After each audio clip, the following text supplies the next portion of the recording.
Hey, well, today's daily sprint, we're talking about increasing our purpose, passion, and meaning, and this is part 3 of social media is killing your business. So I hope you saw part 1 and 2. I'm very emotionally charged on this because I've had some close friends where some of these topics that we're talking about, it did kill their business. So what we're going to talk about today, I'm going to try to bring this home, my heart to yours. But one thing that I want to just kind of clarify, if you've been watching part 1 and 2, is look. Your social media is a kind of a look into yourself, into your soul. You know, what you have going on. And I'm talking about using social media, yes, for business. And in part 2, we talked about person A and person B and whatnot. Where, look, we want to share our souls. Does bourbon, cigars, or sharks? You know, I used to wear this puppet shark. I'm going to be bringing them back. You know, I'm going to do some silly stuff with this shark. That's the soul of who I am. You know, my joy and enthusiasm. Let's get silly. Do you know what I mean? But if that's all that I'm putting out because it's what gets likes and comments, and I'm putting that before my business in social media, now we have an issue if I'm using social media to grow my business. That's really what this series is about. So today, I want you to do 3 things. I want you to think of 3 different people. Think of the top 3 people that you respect in business, that you would pay money to. They have what you want, all right? So number 1 for me, purely in business, that comes to mind would be Eric Worre. Eric Worre is the top network marketer, network marketing, online entrepreneurial trainer in the world. Right behind that is Fraser Brooks, okay? Well, both of them, are they out doing like 90% TikTok crazy videos and crazy stories and funny? And no, they're not trying to be interesting. They're trying to be interested. Do you see what I'm saying? They're more concerned about, hey, what is going on with me than, hey, look how interesting and how over the top my life is. So if I'm following up people who level up their life and business, I want to do what they do and provide value. Yeah, they do the personal stuff. Eric Worre puts his stuff with Texas Hold'em out there. It's cool. It's like, oh man, you want a tournament? Awesome. You know, Fraser has a huge following, like he has everywhere on TikTok. But all that stuff came after they've built their empires, and now they're using these other things to add pillars to their empires. Number 2, Grant Cardone.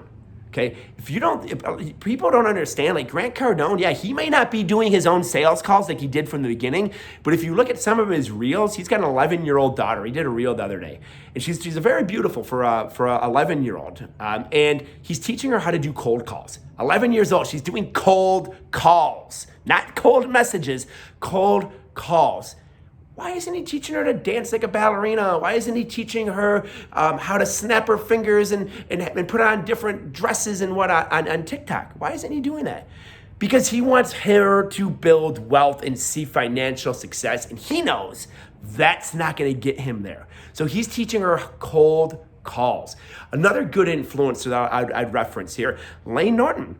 Layne Norton uses all those platforms. Stories, he's funny, he's witty, you know, he's really come into his own the last decade or so. But one thing that he never got away from was his GMOs, posting value. To this day, I'll listen to for nutrition, I'll listen to a Layne Norton video, okay? He never, ever got away from that. Okay. And yeah, he may not be in your inbox, but I'll tell you what, he's spending thousands and thousands and thousands of dollars to pay people to be in your inbox or for paid ads. Okay. Because he's mastered the ladder. All these people have mastered the rungs in their business and are now ready to do all the fun and the crazy stuff. And I'm not saying not to do that. I'm just saying don't do it at the expense of your income producing activity. And that's what people are doing, and it's crushing their business. And they're doing that because they're afraid of rejection. That's one of the laws of the ladder that John Maxwell talks about. We do all these busy things and all these fun things, okay, and chase newness, not necessarily because we don't want to do the work, but we're afraid of the rejection. We're not doing the inner work that needs to be done. I love what John Maxwell says. He says, hey, yes, you can get away with putting stuff on outwardly and not being authentic, but if you're scared on the inside, scared of rejection on the inside, insecure on the inside, that is always going to permeate to the outside, always. Once that's fixed, And you can send 50 messages out. It doesn't really matter much to a degree what the people say back. I just got a scathing voicemail from someone. Scathing, saying, oh, you attacked my Christianity. He said some real scathing things. That doesn't impact me like it would. If I would have heard that 10 years ago before I've done all the personal development and worked on the deep, dark inner secrets, I never would have sent a cold message out again in my life. And I'd be back where I was 10 years ago. So don't allow social media newness to kill your business. Do all those other things if you have time to, if you have energy to, if you have emotional energy for. But if you don't, like we talked about in video, actually we're gonna talk about this tomorrow, squats and deadlifts, go with what works, okay? So who are you following to level up your business? Basically, who has what you want? None of them built that business on craziness and cat sign skateboards and all of that, okay? Now, yes, there are outliers, like Jeanette Cruz is in our business. Dude, she has been she has a love of dance, a passion for dance. She's opening a dance studio.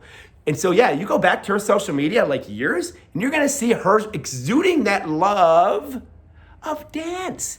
It works. So when TikTok came out, it worked great for her because it's authentic. But if we're doing all these things, we think we're missing out, FOMO, fear of missing out, our audience is gonna see that and they're gonna be like, wow, you're just conforming to the patterns of the world. That's all you're doing. Okay, oh, the world's doing this, the world's doing that, the world's doing these crazy stories with fireworks, and now you're following suit because you never did that stuff before. I hope this series was enlightening for you. I really hope the people that needed to hear this and have an open heart and it absorbed into their heart, because I don't want to see another business ruined because people are doing social media wrong out of fear. They're not dealing with their fear. They're not getting out into their daily method of operations, and instead they're using this other stuff to mask their fear. I can't stand to see this close or hinder another business. Thank you for tuning in. Have a great growth-driven rest of your day.